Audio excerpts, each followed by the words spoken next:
Hey, Mark, congrats on the big win over Ohio Thank State you. and getting to the Appreciate you. semifinals. Hey, I know, this is kind of a going backwards question for a second, just so bear with me. Obviously, you know those guys at Ohio State, Brandon and JJ and Carnell from SFE, and I'm just curious if after the post game, you kind of said, "Oh, should have come to Miami with me." Did you make any comments like? Nah, I didn't make any comments like that. We all got our own dreams and aspirations, and they felt that that was the best for them. So I fully support them. And it was definitely cool playing versus them, like playing versus my homeboys. So, no, I just wish them the best. And then just a quick follow up. I'm curious if they told you, "Hey, man, we're rooting for you." Obviously, you guys are close friends. Yeah. Right at the end, they just came up to me. They say, they said they know who I'm doing this for, and they just support me. And they said, go win it all. Thanks. Jordan So McPherson, you're up for Mark. Hey Mark, how you doing, man? good, and you? Doing great. Two questions for you. First off, what was it like to see Marty Brown, how involved he was on that game-winning drive or that final touchdown drive, especially considering he didn't play against A&M, didn't really play up until that drive. To see him step up in a moment when he hadn't really been in the game plan over the last couple weeks. Yes, sir. Yeah, when your name is called and they just said just be ready, and he was ready. He's prepared. He's a pro. And, he's always ready to go in and make an impact in the game. So just to see my brother go in there and score, hey, it was a great thing to see for sure. And then for you, I mean, we've talked at the beginning of the playoff run about what it meant to get into the playoffs. Just as one of the guys who's been here since toward the beginning of everything with Coach Cristobal, to be one step away now from a national championship game. Just what has this run meant to you and for the guys who have been here basically since the start? Yeah, no, it means everything to us. Especially, yeah, it means everything to us. Especially, coming from where we was to now. It's a blessing, but we just gotta, keep our heads down, continue to keep going, get ready for Ole Miss. It was a great team. Thank you, Jordan. We'll now go to Brandon Marcello. Brandon. Hey, Mark, it's been fun watching you in this postseason. I was wondering, a lot of coverage on TV of all the famous alumni, Michael Irvin, Ray Lewis on the sidelines. I was wondering if you had any interesting interactions with them, either in the facility or on the sidelines during game day, and what do you think about them being so involved? Man, having an alumni there, having an alumni there is definitely, extremely helpful for all of us. Just having somebody else in our ear, and it's not just any alumni. Like we have, like you said, Hall of Famers who just see something different. They can just give us, immediate feedback. I remember last game, I had that fumble early on in the game, and Edgerrin James he came up to me. He was like, "Hey man, you all right?" He was like, things happen. Hey, it's all good. Just calm down, and then let's get back into it. And then I was able to just calm down, get back into the game, and just go play. So just having voices like that around, building here at practice and on the games is very helpful for us. What's it like being a team that's just been absolutely so physical up front, and obviously you being one of the main focal points of that with your running attack, especially late in games. Yes, sir. That's what Coach Cristobal just instilled in us. Like he wanted us to be the, always believe that we're the alphas and just continue to just be the most violent team. And that just goes how we approach practice, how we approach the weight room, how we approach everything that we do. We want to be the most violent team in everything that we do. So we take pride in that. Thanks. Yes, sir. Christian, go ahead, Christian. Hey Mark, how's it going? Doing good. When you look at that Ole Miss defense, especially the front seven, obviously they're a pretty solid core overall. But in terms of getting running lanes open, what's some of the game plans that you've seen to get a guy like TJ Dottery out of the game and be able to just attack the middle? Yeah, no, those guys they fly around and they communicate very well. And they can really just, they have great athletes who can just, straight up beat you sometimes, even if they, probably don't fit the right gap. But now they're very gap sound, but very athletic in the back end as well. And so we'll just have to execute. We have to execute, be very strong up front, and just run hard. That's what we got to do. Jordan, follow-up question. Yeah. Hey again, Mark. Really simply, what has made Carson Beck able to lead the offense the way that he has this year? I honestly believe he just takes pride in, knowing his personnel, knowing that he has playmakers all around him. And yes, he's a special quarterback, but we're his teammates. He doesn't have to do it alone. So he just put the balls in playmakers' hands and he's trusting his guys to make plays for him. And that's just what we're doing. All right, Manny Navarro. Manny. Hey, one more for you, Mark. Obviously, you started that drive, the last one that won the game, and then obviously they went to Marty. What is it about Coach, your position coach, just that he knows how to feel you guys out, right? No one's to substitute you, and just the importance of that, because I'm sure you probably didn't want to come out of the game, but why were you cool with it, and what is it that he does it so well about reading you guys? Um, Honestly, I feel like it's just be flow in the game thing. Like he just good at filling us out. And shoot, Marty, he was fresh legs, ready to go. Knew we needed just one more score. And shoot, he came in there. I had the big run, and then he came in there. I knew he was gonna score as soon as he got in there. He was fresh. He was just been sitting there waiting, ready to run all over him. So I feel like that was just the best situation that could have happened. So I'm not sure what his mindset be on it. I just know he probably just fills us out, and they make the best decision for the team. Thank you. Yes, sir. All right, Daryl Streeter. Mark, Daryl Street, football bill. Mark, what's going on? After that How you game, doing? you took a picture with Brandon Ennis, your former teammate. What did you say to Brandon Ennis, and what was his vibe after that game? His vibe, of course he was frustrated, but nah, we wasn't even on the topic of the game. We just checking in on each other. Excuse me, asking each other how we doing and stuff, and just I love you. Just saying I love you. That's my brother. And then, like I said earlier, he just wished me the best. He said, "Go win it all." I'm doing it for my pops, and he'll just say, Big Mark, he'll be proud of you. So keep on going. All right, thank you. Yes, sir.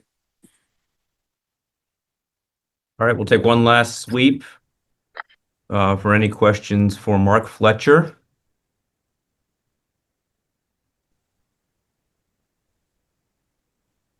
Brandon. Hey, Mark, I know it's not your side of the ball, but how much has that defense, the night and day transition from last year to this year, just absolutely helped and complemented that offense this year?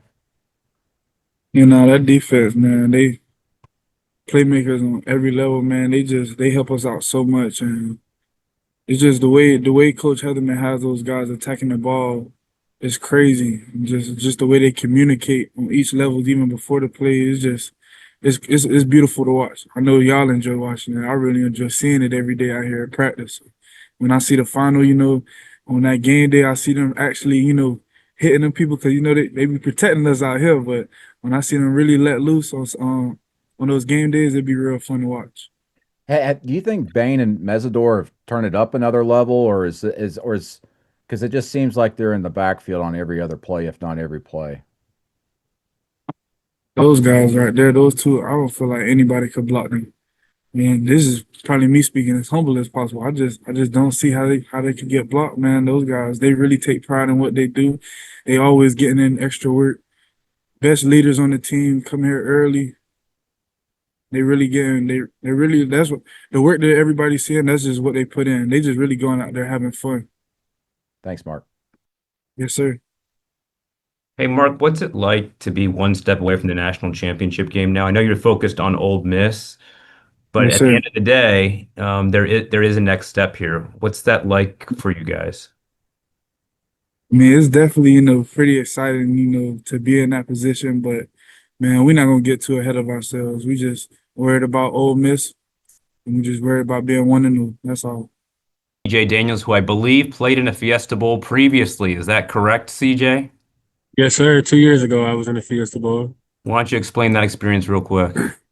Oh, it was amazing, man. That was probably one of my first biggest bowl games. I was at Liberty at the time. Coming from Conference USA is definitely a blessing to be in a game like that and play a Power Five team at the time.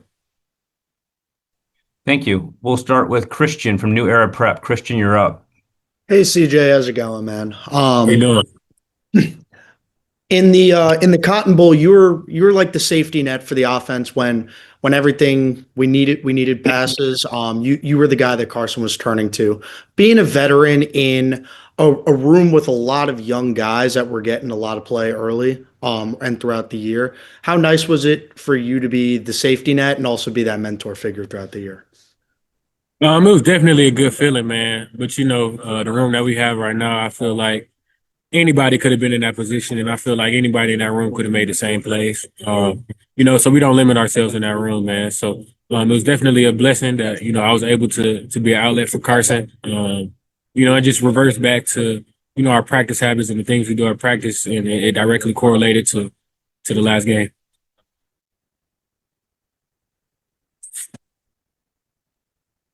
Okay, Yeah, Jordan Pearson. Yeah. Hey there, CJ. Wanted to ask you about, again, we've seen alumni on the sidelines. I mean, Michael Irvin's been out there the last couple of years. Ray Lewis has been out there a little bit. Jimmy Johnson. Just from your perspective, what's it like seeing all of these greats from the past out there supporting you guys? And maybe what's the best story or two that you have from some of those alumni? I'd probably say the best story for me is Michael Irvin's energy every time. Um, it's definitely a blessing to have, Ray Lewis, Andre Johnson, all those guys on the sideline, and just like them coming to see us and just see what they built. And it's definitely a blessing to know that, we carrying that not just for the team here, but for those who built it. So it's definitely a blessing to have those guys on our sideline. Christopher Stock from Inside the U. You're up. Hey CJ, I was curious as you reflect back on your season, what are you most pleased with what you showed this year coming off from last year? And then also to where you feel like you've made the most growth coming to Miami with your own personal game? For me, just being able to show my true attributes, being able to make those contested catches, being able to, block and, make plays, not just in the pass game, but also the run game, man. For me, it's not just about the accolades that I have. It's what I do, which is doing best for the team. Like I just said, man, as much as I want to catch the ball, as much as I want to make a play down the field, I'm willing to go in and block a safety, go in and block a corner to have explosive plays in the run game, man. And coming to Miami, I was blessed with this opportunity. I was blessed to be coached by Coach Cristobal and everybody else under his staff, man. Just having that trust, man. I think that's the biggest thing for me on why I was able to come and be a factor in his offense. Thank you. We'll go to Barry Jackson. Barry, you're up. Hi, CJ. One thing that Malachi mentioned to me in April was what a good job you do in terms of preparing players every day, doing things that even the coaches don't do. Could you specifically tell us what you do, just so we get this right, as far as during the season, have you gathered all the receivers at a certain time every week? What do you do in those sessions, etc.? Um, Really for me, just being consistent. I hit the group chat every day and just give them times on when I'm coming back to the IPF, when I'm catching on the judge, I need them to be here when I'm watching film, extra film, and just relaying that message, man. For me, I try to give off good energy. I try to pass on knowledge to these younger guys because one day these younger guys are gonna be older guys. So for me, I just try to be contagious with my energy, with my attitude on a daily basis, man. And I got guys here that want to learn, that want to know things, and like I said, directly correlates to the field because they do a lot of stuff off the field. Is there a weekly time that you have a meeting just with the receivers only that you organize? It really depends on when we come back for me. And usually every day I try and come back here around like 3 or 4 o'clock, come catch on the jugs. Then we watch film before the actual film meeting starts. So I just try to get ahead of the game. Just try to get a head start. Thanks, CJ. No doubt. Brandon? Hey CJ, congrats on the progress here so far. I wanted to piggyback a little bit on just the question about the alumni. I know you were at LSU for a year. I guess Yeah. were there as many alumni there, kind of in the facility at LSU, talking to you guys, leading you guys as you've seen there at Miami? Because it does seem much more involved there at Miami.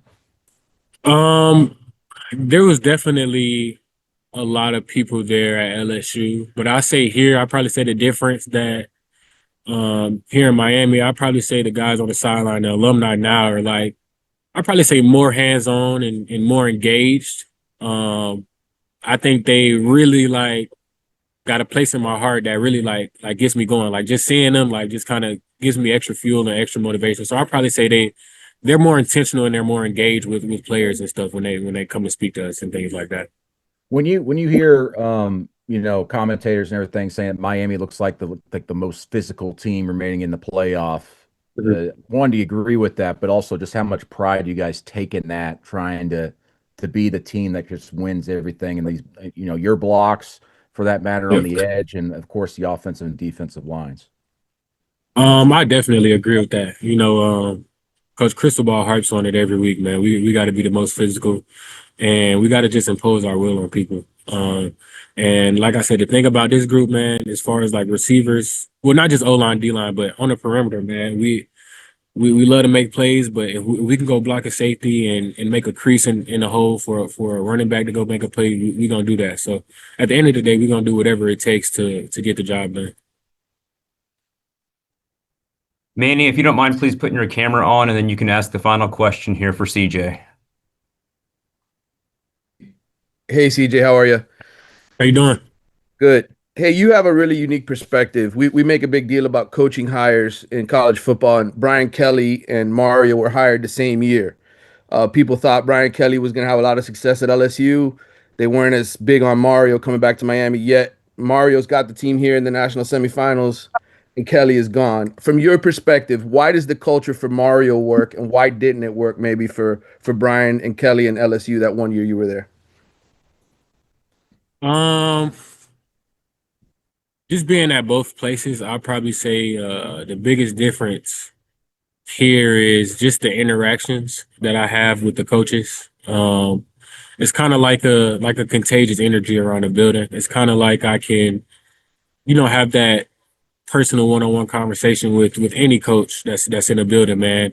And I just think everybody's just on the same page. It's one team, one goal, and we're focused each week. We're dialed in on everything. So I think everybody here is just dialed in and just more engaged. Awesome. Two questions for you. First off, for you, you've been one of these guys who's been here all 4 years with Mario. Can you just speak to your personal growth during your time since you got here, and then also just the team's trajectory and being able to make it to this stage while you were still here? What does that mean to you? It means a lot, man. Everybody know when we first got here, we started off 5-7. Then the following year went 7-6. But it just about just believing. Some of those guys in our class, some guys left. But me, Ahmad, Matt McCoy, and Wesley, all our guys in my class, we decided to stay and just try to build something. But it's been ups and downs with it. But I'm happy that it's going the way it's going, everything progressing for us, just believing in Coach Mirabal. He's a great guy, and me personally, I got better just by Coach Mirabal believing in me and trusting in me, and me just believing and trusting in him. But it's been a long journey. We've been struggles with it, but that just comes with just being and playing football. But we just happy, and we just trying to keep working and keep building this foundation the way it's going right now. And then I wanted to ask you, we've seen Michael Irvin on the sidelines each of the last years. We've seen a lot more alumni during the playoff run. Just what does it mean to get that support from so many of the greats of UM's past? And what's maybe some advice you've gotten from one or two of them? It's great seeing all those alumni guys come to the game. They always be there, and they always tell anything we need, just ask and reach out to them. But that's good. We just trying to they see how they left it. Guys like Michael Irvin and Ray Lewis, when all those guys are here winning championships and stuff. But they just we just trying to. But they passing on the torch to us. We just trying to keep on and trying to leave it the way they left it. But they're just good for those guys. We just for them guys believing and trusting us. Thank you. We'll go to Matt from Kane Sport.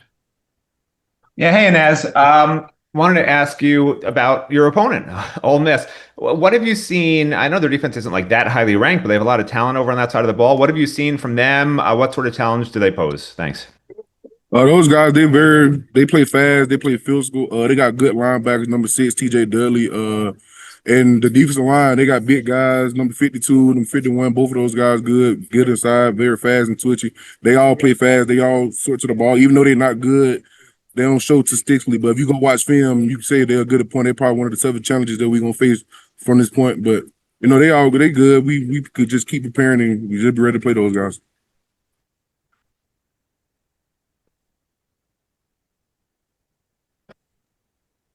Thank you. Jordan, do you have a follow-up question? Yeah, just one more. Anez, the offensive line as a whole. I mean, you've talked so much about Coach Mirabal. What is it about him that has gotten the best out of you guys during your 4 years here? I just feel like he's just more than a coach. I feel like he teach everything. He get on the board. He'll pause the film and automatically get on. Hold on one second. Go ahead, Anez. I just feel like Coach Mirabal, he's just more than an O-line coach. I feel like he's a father figure. He's a very good teacher. That's one thing I say about him. In the mean, we going through means, he get on the board 15, 20 times through the whole mean. Just he'll cut film, just lift the screen up and go get on the board. So I just feel like he's very direct. Being an O-line coach, he teach very well. So I feel like and then like young recruits, and you want to get good teaching more than just going out there and learning how to do a drill and learning how to do this assignment. I just feel like you want to get a good teacher. Coach Mirabal is that guy. So I feel that's a good thing that he put on us, that he teaches football very well. So I feel like it's good for me. Okay, Blackson, please identify yourself. And then Rachel, I'll get you next.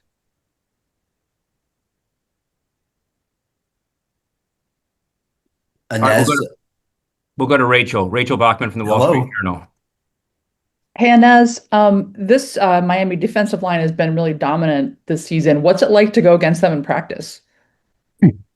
It's very hard and rough going against those guys at practice, just like you guys see on every game day. We had to deal with that every week of every day of practice, but it's good competition with those guys. Those guys get up prepared for any D line that we got to go against in the game. So I'm happy that I'm blocking them in practice instead of blocking them in the game. So it's good for us. Barry Jackson. Hi, Anez. If you could point to what you think has led to the program's turnaround, besides obviously there being more talent on the team now than when you arrived, what comes to mind about what Coach Cristobal has done specifically, whether it's nutrition, planning, off-season work, conditioning? What's helped you get to this point? I just feel like it's just bought in, but I feel like a good thing that he did was making sure all the nutrition, and he brought in guys like Coach Irv for the job. And I feel like Coach Irv do a good job with keeping us all through summer workouts and keeping us healthy and keeping us intact and in shape. Well, I feel like a big thing that just brought in, and he just making everybody just believe in the culture that we have, even not non-football players, even the staff and all, just like you said, the nutrition and all the scrimmage conditioning coach, everybody just bought into coach and just believe. So I feel that's a good thing that Coach Mirabal did. Coach Cristobal did, that he's just making everybody around the program just have faith and just buying into the culture. And one last thing, when he mentions obviously this culture, is not for everyone. What specifically is required of players to thrive under this coaching staff? Is it full commitment? It is going above and beyond, I should say, regarding preparation? What's needed that's part of the culture here? I just feel like you just gotta be mentally prepared for anything, because you shouldn't just ready. I feel like all the coaches on this staff, everybody real. They keep it real with you. Even when Coach Cristobal, Coach Mirabal get on me, like it's just what it take. Like if you ready to blast you in front of the whole team, you gotta be willing to accept that. You can't just be and just be back by the coach and be ready to leave. So I feel like you just buy in and just be 100% committed to anything we got going on, anything the coach got going on here. You'll be good. Thank you. We'll finish up with Brandon Marcello. Last question for Anez.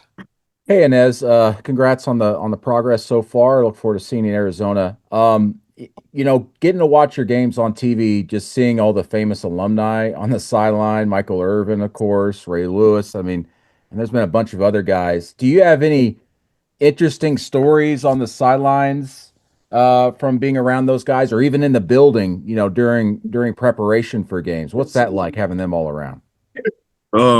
Everybody know about Mike Irvin. Mike Irvin, my guy. He always greet me. He always scream.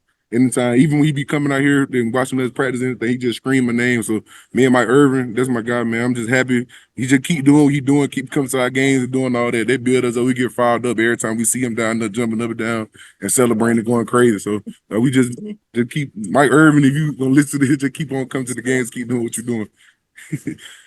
What's it like just having all those alumni around?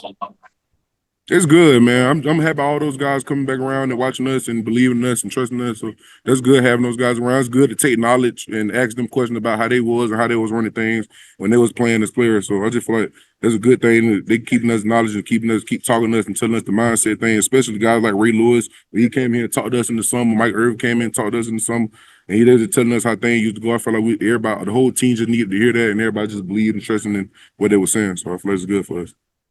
What are your first impressions of Ole Miss and of coming out to play in the semifinal with such a game with such stature?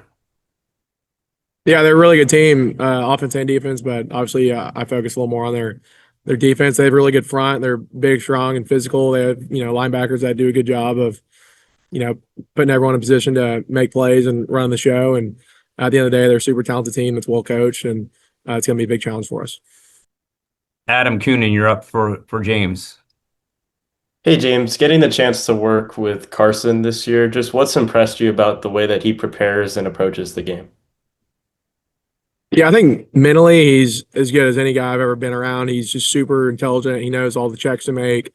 He understands protections at a really high level, which is something that, not every quarterback is always just super dialed into the level he is, and it's just been really fun to be a part of. And he takes so much pride in making sure everything's pointed correctly in the run game, everything on top of that. So he takes complete ownership of the entire offense, not just from a passing the ball perspective. And he's just awesome to be around. He's a great leader for us also. Adam, any follow-up? No. Okay, we'll turn to Manny Navarro. Hey, James, I wanted to ask you just about that final drive against Ohio State and the way you guys took so much pride in running the football, running that clock out. And it felt like there were times there too, like Francis was like, get on my back. We're going to push this pile an extra 6 or 7 yards. Can you just talk about that and what that drive was like and what it was like as an offensive line to just sort of take over there in the fourth?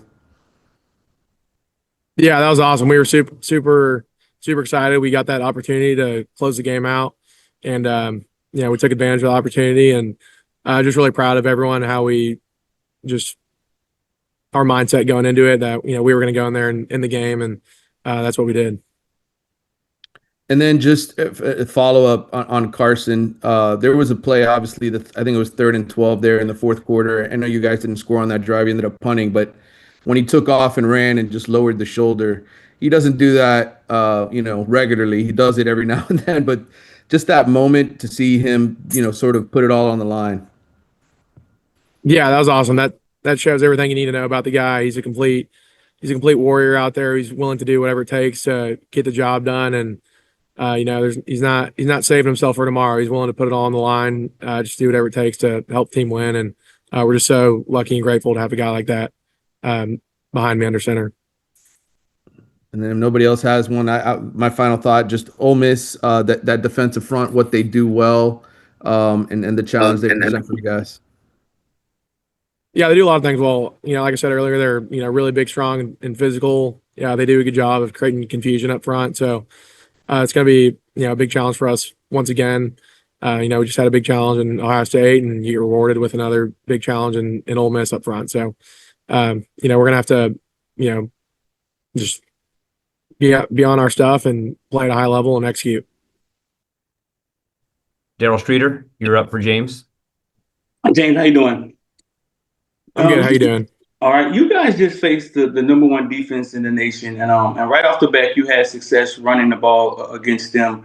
Could you tell me in the huddle, like, how do you guys process that when the game started and you realize that, oh, okay, I mean, we're having success? How do you process it in the huddle? What's the vibe in the huddle when you guys recognize that?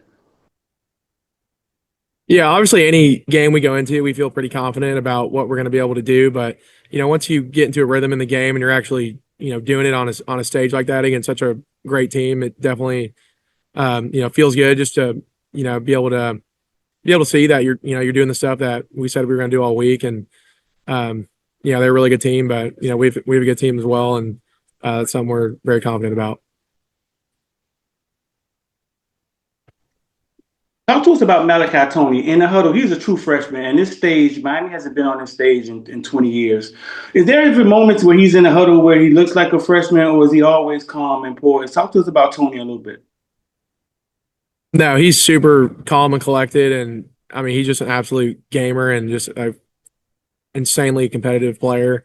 I mean, even in spring ball, I mean, there's never a moment where he's acting like a freshman. I mean, he's very mature just in general. He's not just mature for his age. He's one of the most mature guys on our team.